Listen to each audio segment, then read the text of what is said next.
Welcome back, everybody, to today's conversation. Super excited to be diving into a major milestone with the launch of tokenized stocks on the Hedera network through a strategic collaboration with Swarm, a leading real-world asset protocol. For the first time, equities like Apple, Tesla, and MicroStrategy will be made available on-chain, backed one-to-one, insolvency protected, DeFi compatible, and accessible to both retail and institutional investors.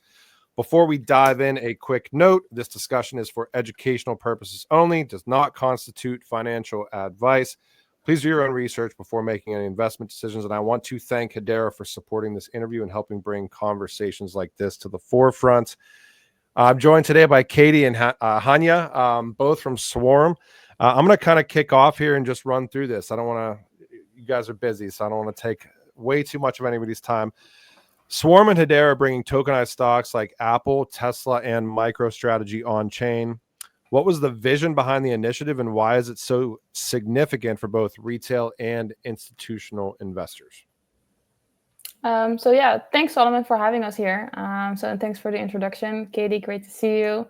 So we're really excited about the collaboration with Swarm as the Hedera Foundation. And our vision from the Hedera Foundation was really to focus on seeing how we can bridge the two financial worlds, right? The traditional market of equities and the new digital asset economy. And the collaboration with Swarm is exactly that. So by bringing companies like Apple and Tesla and MicroStrategy on-chain in a regulated way, we're showing that these two spaces don't have to remain separate. So what does this mean for retail investors? It's about access and possibility. You don't need a full brokerage account or a large amount of capital to participate, and you can hold a fraction of a blue chip stock directly into your wallet. Now, this makes diversification a lot easier, and over time, it means that your holdings can also be put to work in new ways, like lending and collateralization, which we're going to be speaking more about. And for institutions, it's about efficiency and flexibility. So once equities are on-chain, they're not static anymore. They become programmable, and they can integrate into digital infrastructure and flow into automated strategies. So it really moves the significance from equities being simple exposures to being actually active and active components of a modern financial system. Awesome. Swarm already has, kind of a longer reputation in tokenizing traditional assets, multiple ecosystems integrated, all of that. Why did you guys choose Hedera for the expansion? What advantages does a network like Hedera bring to the table compared to other networks? Yeah, so as you mentioned, we've been in this space for some time, and all of our infrastructure, which comes down to token issuance, trading infrastructure, and proof of reserve technology, is all EVM compatible. So that means that we have the great choice of choosing all the networks that we want to be on, but that's also both a blessing and a curse, because it's which one do you go for? And I think Hedera had some basic tenets that were a perfect fit for what Swarm is trying to do, which is this balance between the institutional and also the DeFi components. So we at Swarm are a hybrid ourselves, trying to service both communities, because we believe there are benefits of having both aspects of communities to come together, not least in decentralization, where you get the advantages of autonomy, self-custody, transparency, instant settlement. But then in the institutional setup, you get access to all these assets and different structures and customer types that can really help feed into each other. And that's what we felt Hedera really represented perfectly, both of those elements. So it's a bit of a no-brainer for us to work with them. Awesome. Yeah. And I know dealing with, kind of traditional entities, compliance is definitely critical. So I guess the next question that I have here, how does Swarm's EU prospectus regulation approval and insolvency protection ensure that tokenized stocks meet institutional grade standards while staying accessible to everyday users? Yeah, so I'll try not to make this answer too much of a word salad, which always happens when it's the case with regulation. But I think one thing that everyone has to remember with as we start delving more into RWAs and tokenization is that not all tokenization is the same. So you might be bringing the same assets or asset classes on chain, but the way you do it is really important. And it's all about investor protection and promoting that. So So we do that in two ways, and you mentioned them both. It's the regulation through our prospectus, and then it's also the insolvency protection. So I'll start with the prospectus. It's an EU prospectus registered actually in Liechtenstein, and it's an ESMA governed process.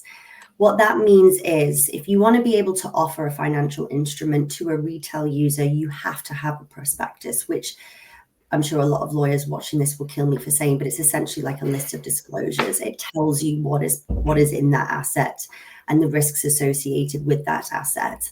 Now, because we're dealing at the moment with publicly listed instruments like Apple stock, like Tesla, like Nvidia or MicroStrategy, those assets actually already have a prospectus in the TradFi world because they're already listed instruments. So what we were able to do is come up with a base prospectus, which then pointed to the prospectus that already existed for that particular instrument. So it's actually quite a smart way of being able to still have all of these disclosures and protections in place, but not having to do a lot of that upfront work straight away because it's already been done for us. And because of that, it means the way that we've structured that means we can actually add on new assets pretty quickly and pretty easily. And that's something that we are going to be exploring with the Hedera Foundation.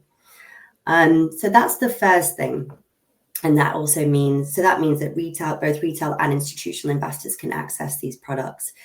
The second piece, which is the insolvency protection, which I think a lot of people kind of overlook, particularly on the retail side, less so on the institutional side. But what is really important is that if Swarm goes out of business, say tomorrow, you as a token holder should not have your assets wound up with our business on our balance sheet. So you as a token holder should have the right to claim the underlying collateral or the cash value of the underlying collateral. And that's a really important structure because having that bankruptcy remote piece, because we saw with when FTX went down that CM Equity were supplying the tokenized stocks at that time, and a lot of and then FTX, I believe, took a position in CM Equity, which meant CM Equity got rolled up into the FTX bankruptcy. So that means anyone who was holding those equity tokens basically had their collateral lost. So that's why we built it in such a way that meant that people, again, were protected in case anything were to happen to our business. Of course, we don't believe that will happen, but investors don't know that. So that's why we built it in this way. Awesome. And I know like the redemption pool allowing instant redemptions versus traditional markets T+2. And for those out there that may not be in the banking industry, T+2 is essentially like 2 days settlement. T+1 is 1. T+0 gets us down closer to atomic settlement and the promise of blockchain and distributed ledger. But I would love either one of you that want to tackle the redemption pool, how this works in plain terms and why it's a breakthrough in kind of user experience compared to the traditional and the norm. Yeah, so maybe I'll kickstart, Katie, and then you can fill in where I've left the gaps. So I think maybe in traditional markets, when you sell a stock, as you said, Paul, and you wait, in the US, I think it's now T+1, meaning your money is available the next day. And with the redemption pool on Hedera, that waiting is completely removed. That means that there is a pre-funded pool of liquidity. So when you redeem your tokenized stock, you instantly receive stable coins in your wallet. So behind the scenes, this actually looks like the pool rebalances with the traditional market, but the user doesn't feel that delay at all. And for retail investors, it just means that your capital is just never stuck. You can move it right away, and whether it's into another asset or to cover whatever personal liquidity needs that you have. And for institutions, it just means better capital efficiency, lower counterparty risk, and a user experience that aligns with the way that the digital markets and the speed of the digital markets are moving. Maybe Awesome. giving some space for Katie to fill in, or... I mean, that sums it up pretty perfectly in terms of why that's so beneficial. I think also, going back to that notion that both Hedera and Swarm are in this hybrid community base where we need to settle the satisfaction of what Web3 natives are used to, which is instant settlement and being able to move assets around so easily, but coupled with what happens in traditional markets, which is obviously T+1, T+2 structures. So I think this redemption pool piece really provides an innovation in the space of how we're managing the expectations on both sides. And Hedera will be the first to implement that, which I think is a really cool thing to brag about. But secondly, that instant redemption piece also becomes particularly important when we start to look at things further down, like lending and borrowing, for example. And we need to have the ability to have instant redemptions so that we can facilitate liquidations of any borrowing positions. So it might not seem as interesting for people now, but it certainly will become very, very particular when we start to look at those aspects. Definitely. Awesome. Thank you. So one of the co-founders of Swarm, Philip, noted that automation is key because it allows tokenized assets to tap into off-chain liquidity without large on-chain total value locked. Can you explain or expand on how your automation paired with smart contracts actually connect Hedera users directly to traditional market depth? Yeah, I'm going to try and make this sound less dry than it might appear at first. I was like, even reading it, I was like, yeah. I know, and I could hear it in your voice. I was like, no, we're going to make this interesting for your viewership. So the reason why this is so important is because the way that tokenized assets are brought on chain today, and in order to have a substantial amount of TVL in order to facilitate large block trading or large volumes, you need to have or other players have spun up large AMM pools to try and facilitate those trades. Now, the problem with that is it's very capital intensive, and you're looking at, sort of TVLs at values between like 50 and 100 million, which a lot of people just blocks a lot of people out. And obviously we're interested in trying to, dare I say, democratize these things, or even provide an improved access for these instruments. So what we've done instead is try and tap into what is essentially unlimited liquidity in traditional markets in these public stock markets. I mean, you would never have a problem selling Apple or Tesla stock at the moment, when they've got 2-3 trillion market cap. So the way that we have fed through our automation process is anyone can take a Hedera smart contract and use that during market hours to trigger a buy or sell order in traditional markets. So someone offers to buy or sell, we feed that through, or that automatically gets triggered into the traditional stock markets. SwarmX, our subsidiary that is designed, the bankruptcy remote subsidiary that is designed solely just to go and buy and sell assets in the market, goes and does that. The asset, so the Tesla or whatever stock it is held in institutional custody. And then a token is minted on the other side that represents those assets held in institutional custody. So that's quite a lengthy process when you sort of say it out loud. But because of the automation factor, we'll be able to do that in near instant real time, just triggering it from a smart contract. And I think as we look at the evolution of assets moving on chain, it's a really good way of tapping into liquidity that already exists, but then being able to use that asset on chain in the way that we're used to with other crypto assets. And it's the first start of that evolution of migrating financial markets over into these programmable infrastructures. Yeah, it makes sense. I mean, I think that sometimes we're like out there in the space thinking that these entities and institutions are like tokenizing for the sake of tokenizing. It's kind of about what you can do once it's on chain. Leading into my next question, liquidity is often the biggest challenge in tokenization. You kind of tackled this, Katie.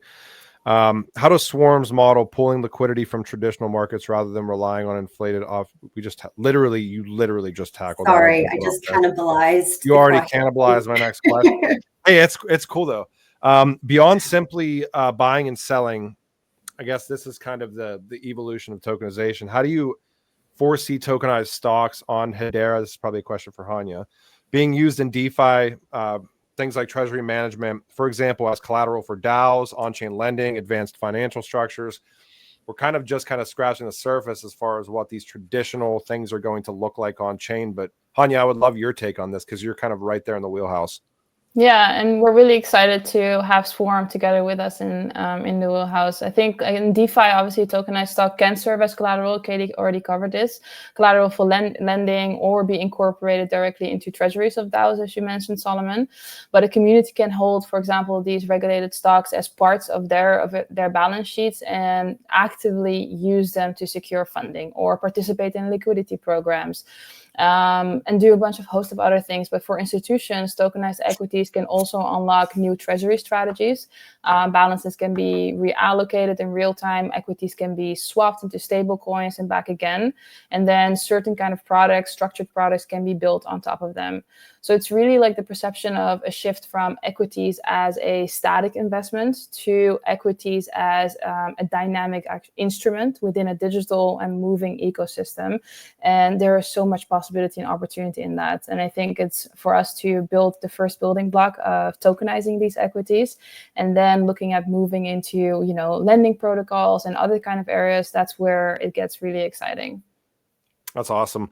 I'll say as a sidebar here, I'm really excited for when RWA, XYZ, and some of these other entities start really populating what's been going on Hedera for the past couple of years. It's going to be wild to witness. Mm-hmm. Looking forward, what's next for the Hedera and Swarm collaboration? More tokenized equities, deeper DeFi integrations, wherever you guys both want to take this. Floor is yours. I'll start with, I guess, Katie. Yeah. Well, actually, I was going to say, Hanya, where do you think? Hanya, go ahead. I'll start first. Yeah. So I think what we're most looking forward to, because is that the collaboration really shows credibility at scale. And it really starts showing what the value of tokenization is, right? So we've discussed that before. Once an equity is tokenized on Hedera, it becomes more than just stock that you're actually holding. It becomes a versatile building block, part of a larger kind of strategy. Now, we've covered for DeFi, this means that tokenized equities can serve as collateral for lending or into DAO treasuries. So a community can hold these Apple shares not only as an investment, but a life part of their balance sheets. But I think it's also really interesting to see how that we compare that with the Hedera governance model. We're backed by global institutions, not to be forgotten, and shows regulators and enterprises and investors that tokenized securities are not just a concept. They're actually a viable market and create credibility within the entirety of the crypto space. So it's really moving the usage of these kind of equities, shifting it from static exposure into dynamic, interoperable tools within a broader Hedera ecosystem that is we're investing and developing, and that's what keep your eyes peeled in terms of what's growing there. Awesome. Katie. Yeah, I think just to add to that, because I think a lot of people are starting to now realize the benefits of tokenization, because a lot of us who certainly sit in the West, if you want to call it, is, I can log on to Robinhood or eToro and I can buy an Apple stock very easily. So why would I need a tokenized version? And I think Hanya's already touched on it. It's what you can then do with that is really important. And there's far more opportunities to use that as collateral or in different structured products even that you could create yourself almost without having to rely on a financial institution to create them for you. Is one of the real sort of benefits of going for tokenized versions of these assets. Not least to say, we're also in many ways creating like a global liquidity network by having these tokenized assets, because they can move around so much easier. It's cross-border trading really with such greater fluidity than we can currently experience today. And that also becomes a very important value proposition for both institutional investors and retail investors who sit in parts of the world that find it less easy to access this type of capital. I mean, we've talked to organizations, certainly in Latin America, for example, where it's really difficult to access the US stock market. If you sit in Brazil, you have to set up like an SPV in the US and use that to start trading these assets.